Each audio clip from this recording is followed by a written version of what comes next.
রূপচর্চার জন্য ক্রিম ব্যবহার করা যাবে কিনা, কালকে জামির তুলিতে প্রশ্ন করছে মানুষ।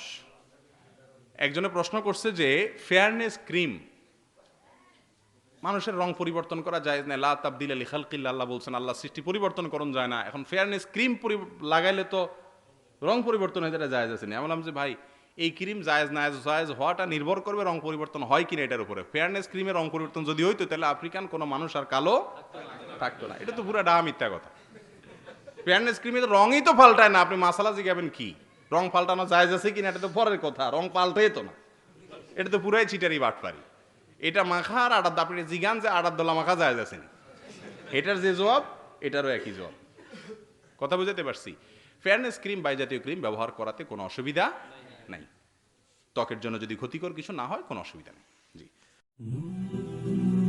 A to Z Bangla, follow the rules of Islam.